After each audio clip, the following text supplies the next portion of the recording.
Because when you look at Odell, clearly talented guy.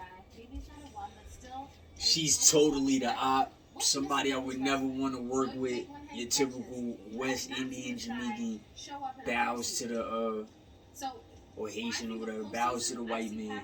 Cut anybody's throat to get the position and salary. Swear to God, it's not a race or a sexism thing. And then when you look at her edges, you understand. So he's comfortable with this one. You know why? Because she looked like the black transsexual that he used to mess with. When I was a little kid, that was the first person I ever seen with those type of degrees. You're right. That would be very good for him.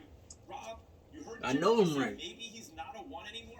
I don't know. Is he still an all-pro game plan altering force? No, I do not like you. Just a guy or something in between? You see? Thought I was on the team because I was fighting so much. Little did he know I was getting my ass whipped upstairs too by my older cousin if I didn't want to fight or if I said something. Really good. So he's still coming back and recovering from his ACL. He can be a true number one, and I think he's going to help whoever he goes to. At this point in his career, you would think he would want to go get a Super Bowl ring. That gives you some substance to your career. You know, a lot of people have made a lot of money in the NFL, but in the real world, you know, the one thing you can't buy is a Super Bowl ring. Yeah, sure. Mel, let me bring you in on this because I haven't heard from you on it. What do you make of how this whole situation turned out between OBJ and the Browns? Well, I think you look at Baker, if you're not happy there, and Baker's obviously dealing with the injury, and you want to move on, which you obviously created that situation in Cleveland. Do you want to go to a team in New Orleans with a quarterback issue?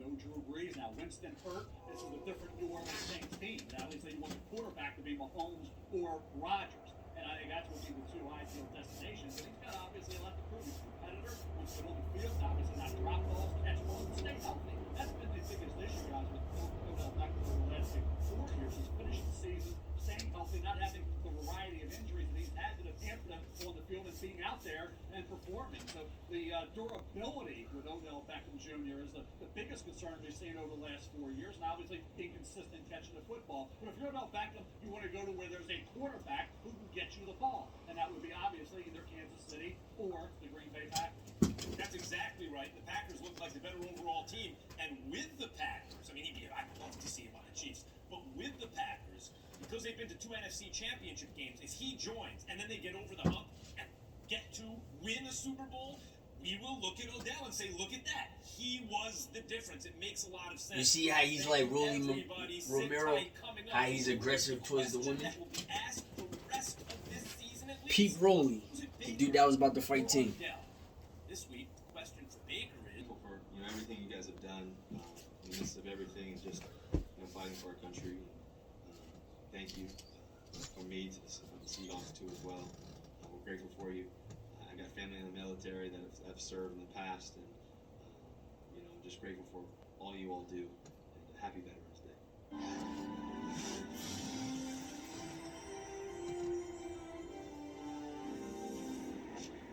And this just in. The Jets will start their young quarterback this weekend, but that quarterback is not their number 2 overall pick, the injured Zach Wilson. Instead, it's Dallas's 2018 fifth-rounder, Mike White. Head coach Robert Saleh, who made the announcement today, cited Wilson's injury as a factor.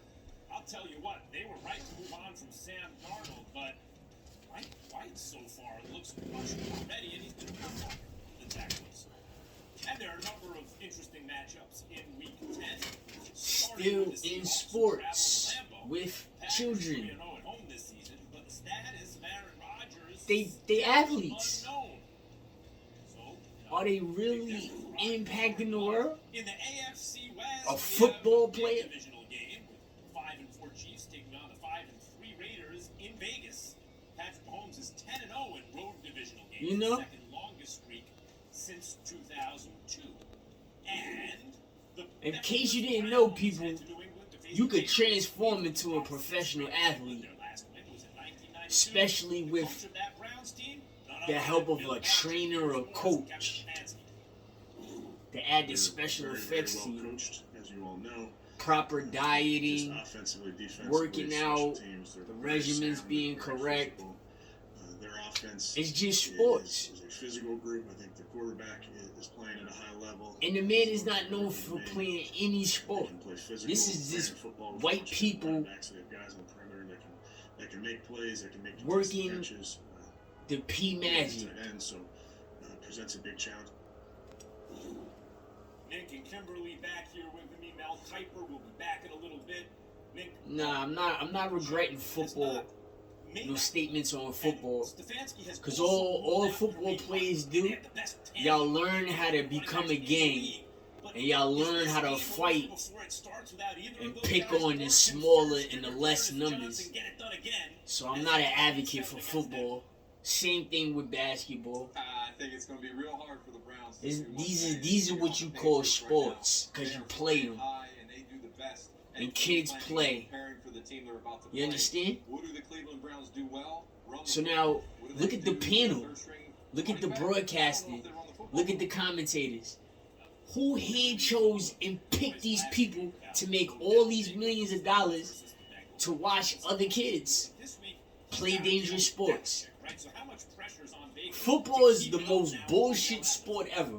First off, you can't ask Rob Ninkovich Ever. if any team has a chance against the Browns, against the Patriots. I mean, what is the guy going to say? Of course he's going to say the Patriots. what's the center of the known universe? Yes. So here's the deal with Baker.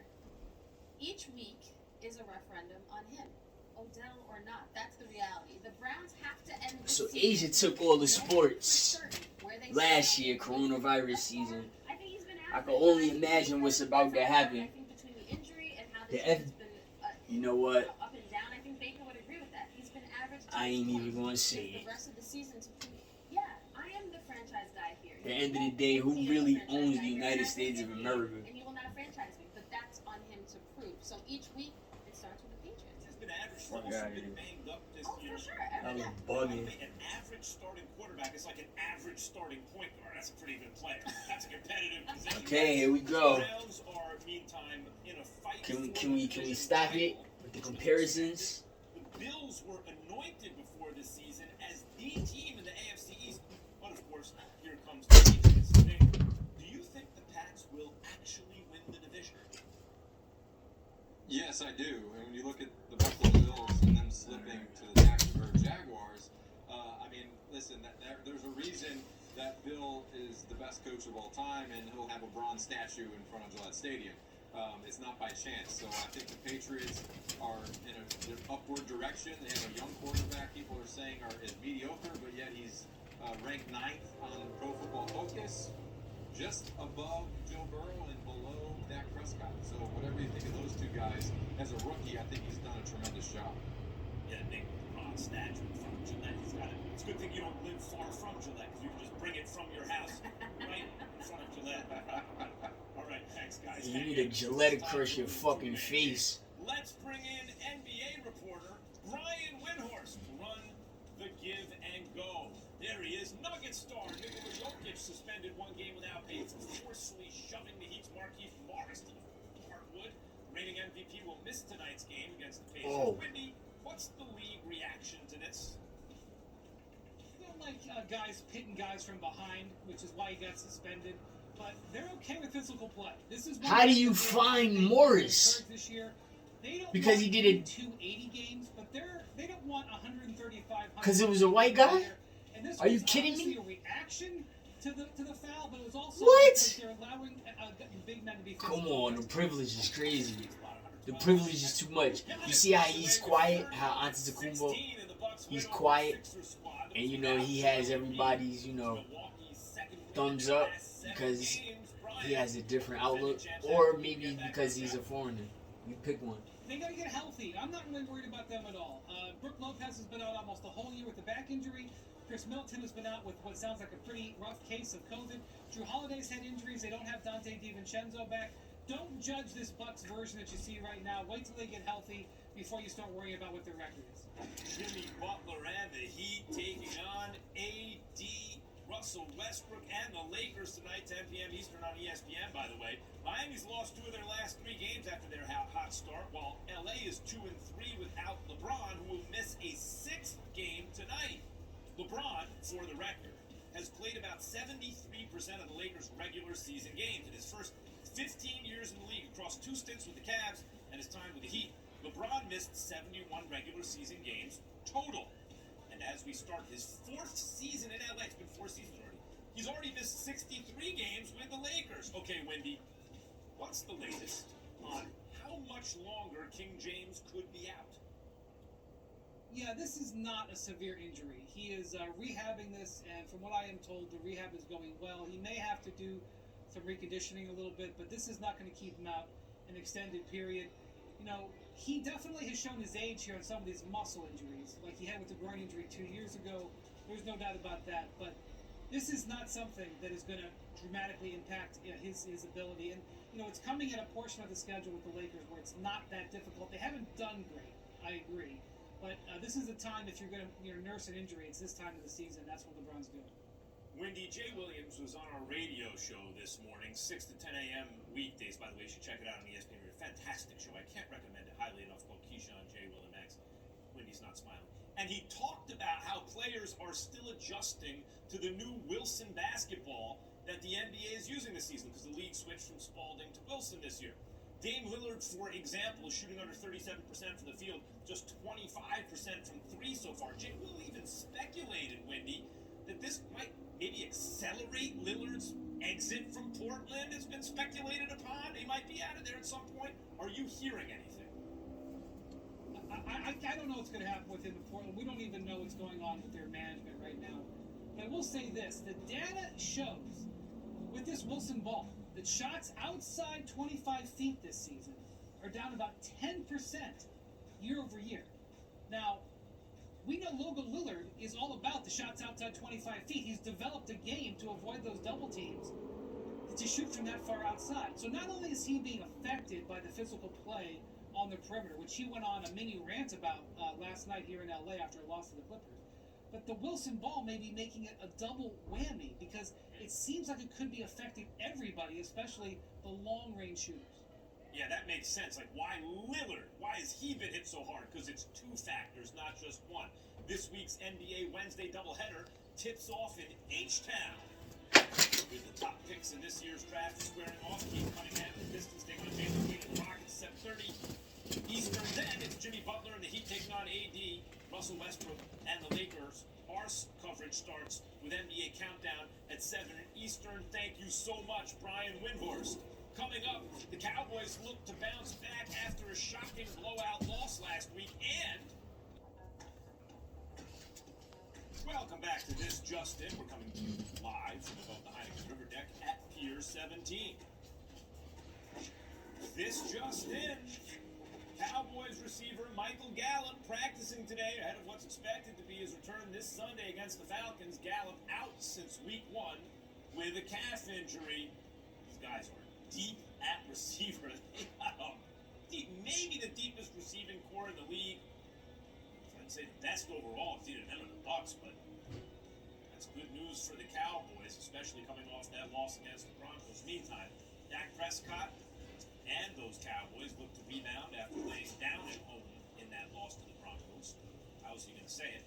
A game in which they trailed 30-0 deep into the 4th quarter. Dallas faces Matt Ryan and the Falcons, who won 3 out of 4 to climb to 500.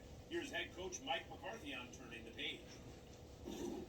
Well, this whole league's by responding, whether it's in game, the next game, the next series. So this is just another variation of it. So you have to respond, and the most important thing is just keep about yourself. We continue to focus on self-scout. Everything that we did not do to our standard on Sunday are things that we have done in the prior 6 games. So we just got to clean it up. Whether it's pad level, finish, and all those things. Rob Ninkovich and NFL reporter Kimberly A. Martin are back. Rob, what did that Cowboys loss tell you about where this Dallas team is right now? Made me start to question a few things, and I was watching that football game saying, they'll flip the switch. They're gonna flip. They're about to do it. Halftime, they'll flip the switch. 3rd quarter, they'll flip the switch. They never flipped the switch. So you think about any great team, any Super Bowl winning team, the Kansas City Chiefs, the Tampa Bay Buccaneers. My last game I played in against the Falcons with the Patriots, we flipped the switch. So I hope they learn from this game because they're going to have to flip a switch at some point in the future if they expect to be in the playoffs and win anything. Kimberly, what should we expect after a loss like that? We'd expect them to bounce back. I mean, here's my thing. I don't see this as some reason to jump off the Cowboys bandwagon. If you look at this whole season, this season is bananas. We have the Bills losing to the Jags. We've got like all sorts of there are a lot of good teams who have that one bad loss where you just cannot make sense of it. And Nick's beloved Tom Brady, just can't seem to beat the Saints. What's going on? Are we supposed to all of a sudden think that the Bucks can't win the Super Bowl because they can't beat the Saints? Come on, Well, except when it matters He most did in the it playoffs. last year. But you know what I mean? Like I just think, again, if they come out and they stink this week, fine. Let's actually have a conversation about what's going on with the Cowboys. But one bad loss doesn't shake me at all. It does seem that there are at any given time in the NFL 5 or 6 actually intrinsically good teams, 5 or 6 actually bad teams, and the rest are interchangeable in the middle somewhere, right? It does seem to me, guys, that the Cowboys are one of the good teams this year, right? But good teams are going to lose 3-4 in a 17-game season, schedule. 5 games maybe throughout the course of the year. It's just the way they lost. They got beat up. They did. I don't know. Them scoring those last 2 scores in the last 5 minutes or whatever, did that make anybody feel any better? That's keeping Dak in the game for that? Yeah, the game is over. But you hope that the Bengals, they lost to the Jets. And then they lost to the Browns. But the hope is that those bad losses don't define an entire season. We're going to see if it does for them. Yeah. I mean, Nick, when Kimberly brings up the Saints, but Tom Brady beat the Saints when it mattered most. I can't stand these 2 motherfuckers. Of beating teams in recent So if years he kicks me, she'll kick me too, just like Stephen A. Am I right or wrong about Especially if he uses his brain and makes me as an imaginary friend. I mean, yeah. Listen, when you lose a game Like against every a day. team that just traded away their best defender and they're basically looking forward to the future, that's not good. All right, thank you, guys. Appreciate it. Mel Kiper Jr., the NFL scouting GOAT, has released his latest big board, and Oregon defensive end Kayvon Thibodeau is still on top. The junior has a defensive pressure rate of 21% to go along with 4 sacks this season. The top 3, in fact, are all on the defensive side, including LSU corner Derek Stingley Jr. at number 3. He hasn't played since mid-September due to a foot injury, but has 6 interceptions in his 2019 freshman season for the Tigers. And the top quarterback on Mel's big board is Pittsburgh's Kenny Pickett at number 20. The 5th-year senior has thrown 29 touchdown passes with 3 interceptions, 86.3 QBR, which ranks 3rd in FBS this season. Okay, let's now welcome back the man himself, our NFL draft insider, Mel Kiper Jr. Mel, last year the top 3 picks were quarterbacks, with 5 taken in the top 20. This year, your board has 0 until Pitt's Kenny Pickett at number 20. Some of the quarterbacks this year. Not one defined superstar or elite quarterback, and that's the issue. And I mentioned Desmond Ridder from Cincinnati. Didn't mention also Matt Corral from Ole Miss, Sam Howell, North Carolina. There's going to be 5-6 quarterbacks kind of vying for that top spot right now. I think Malik Willis, Liberty, and Kenny Pickett at Pitt are the 2 top guys. I like Pickett the way he performed this year. Healthy, Max. He wasn't last year. He had the ankle injury, affected his throwing, affected obviously his mobility. Now healthy, he's lighting it up. He's going to be a 24-year-old rookie in the NFL. He's going to come in with 50 career starts at Pitt under his belt. That's a big asset to him, a big plus for him. So, okay, they're going to talk hand size. We'll see it's around 9. That's where Joe Burrow was. Patrick Mahomes was 9.25. We'll see about hand size as we get to the combine, Max, and down the road in the scouting process. But right now, it's Kenny Pickett, Malik Willis. Then you have Desmond Ridder is kind of a wild card. He's got all the talent. You just want to see more precise, accurate passing on a consistent basis. Okay, so this past weekend, quarterback Malik Willis against a ranked Ole Miss team was throwing 3 interceptions in the loss, Mel. Your biggest takeaway from that performance? Competitor, he hung in. I mean, he got sacked 9 times. They were outmanned up front. They could not block Ole Miss. Sam Williams, Chance Campbell at the linebacker position. That front 7 for Ole Miss really smothered that Liberty offense, and particularly the offensive line could not match up. We go back to Ben Roethlisberger playing Iowa, Josh Allen. I need Max to be able to say what Mel Kiper Jr. is saying. Man, you can't assess the quarterback. That was the case with Malik Willis, but he did compete. He did make some plays in the second half and made it a little bit more respectable in terms of the final score. But Malik Willis is a talent. I don't like the 3 interceptions. More so, forget this game. The Louisiana Monroe game, the Middle Tennessee State game. Those were games where some interceptions you have to really go back and really evaluate. But Malik Willis will be right there battling Kenny Pickett, as I say, Desmond Ridder and Matt Corral to see who will be come late April the first quarterback off the board. Right, so Mel, 7 of the top 10 players on your big board are defensive players. So take us through the top 3. Let's start with Oregon defensive end Kayvon Thibodeau. A crazy year, Max. A lot of injuries that affected these guys. Thibodeau had the ankle injury early on, and he came back and he really did a great job. He had the target against Stanford, dominated the second half against Cal, quiet last week against Washington, but overall, he's not Myles Garrett. He doesn't bend the edge like Myles Garrett did and does, but he's going to be in line to be the number 1 pick overall. And then you go to a guy like Kyle Hamilton, his safety from Notre Dame. Kyle's all over the field, but he's also out now injured. We'll see when he comes back if he does. But for today's NFL, he can be a center fielder, he can be in the box. Great range against the pass. That's what you want as a defensive coordinator. Kyle Hamilton is 6'4" with tremendous athleticism, provides that. And you mentioned Derek Stingley Jr.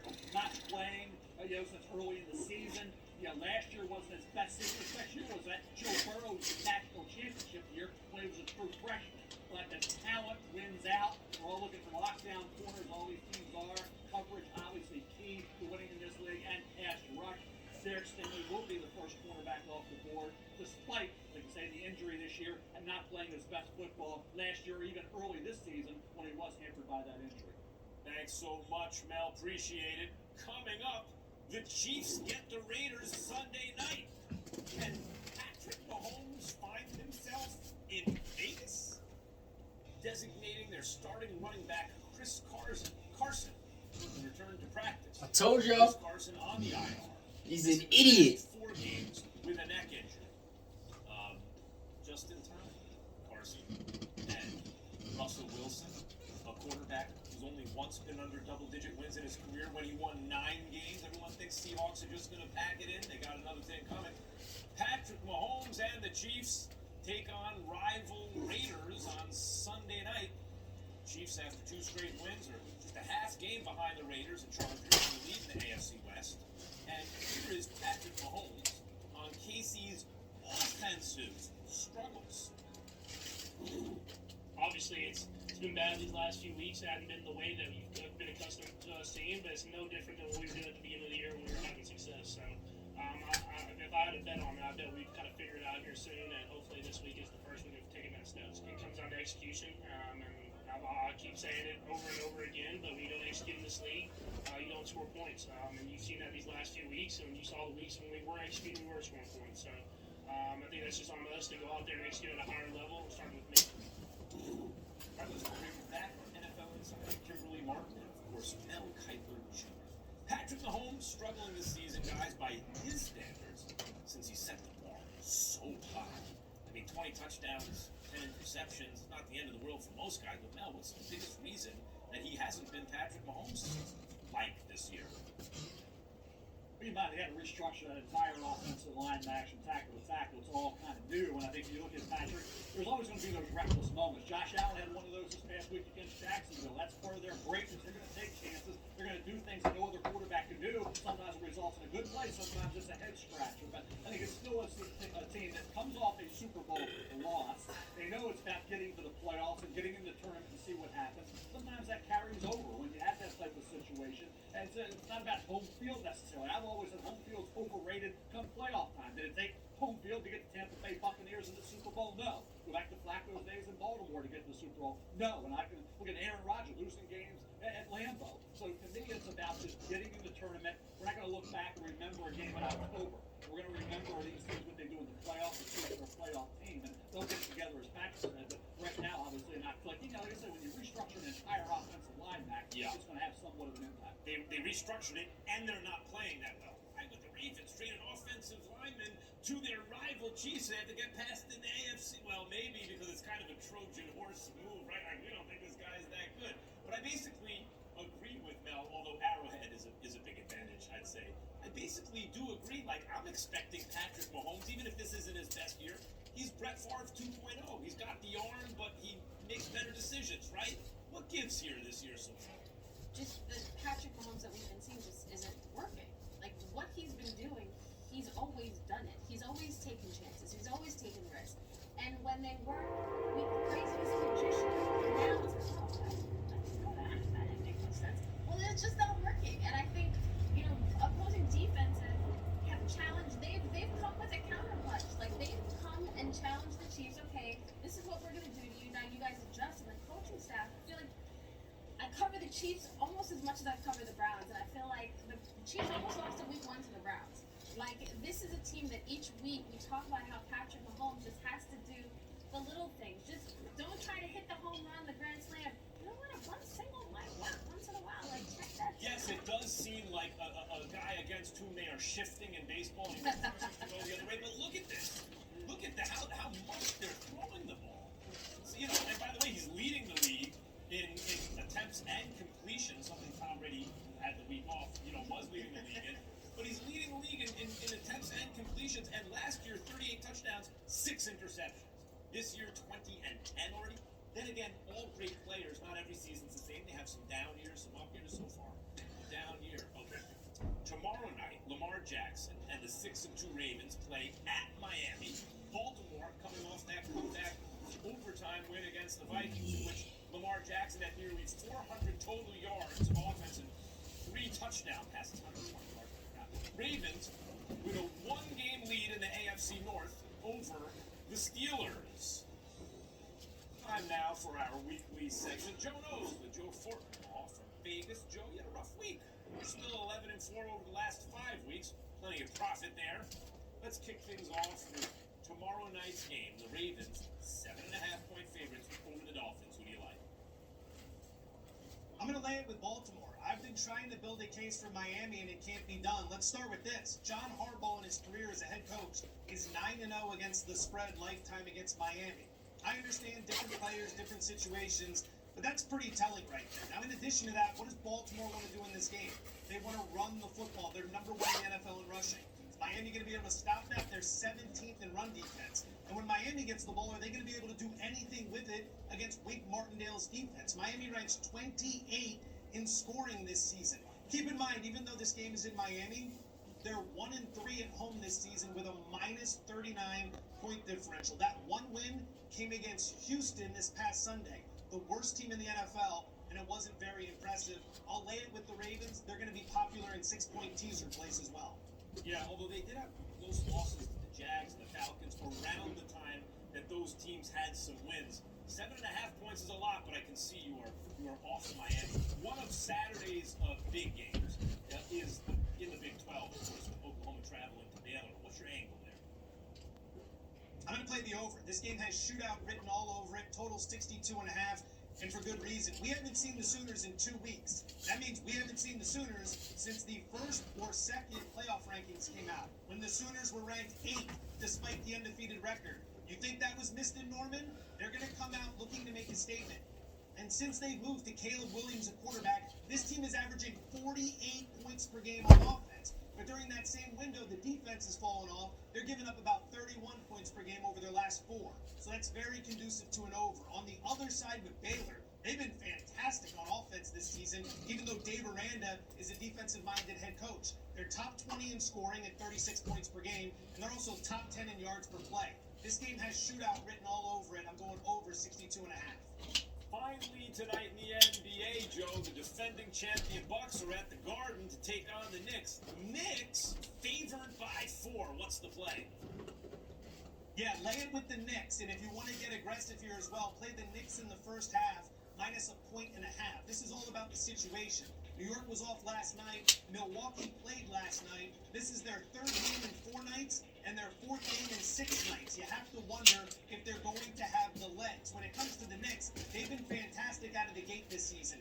Number 2 in the NBA in first half scoring. Number 4 in the NBA in first half scoring defense. Milwaukee, conversely, has struggled to get stops in the first half. They're 22nd in first half scoring defense. I think the Knicks break from the gate early and take advantage of a tired Milwaukee team whose offensive and defensive numbers are in free fall since last year's championship run. Yeah, that's a schedule loss. 3 games in 4 nights, 4 games in 6 nights. That's a schedule loss for the Bucks.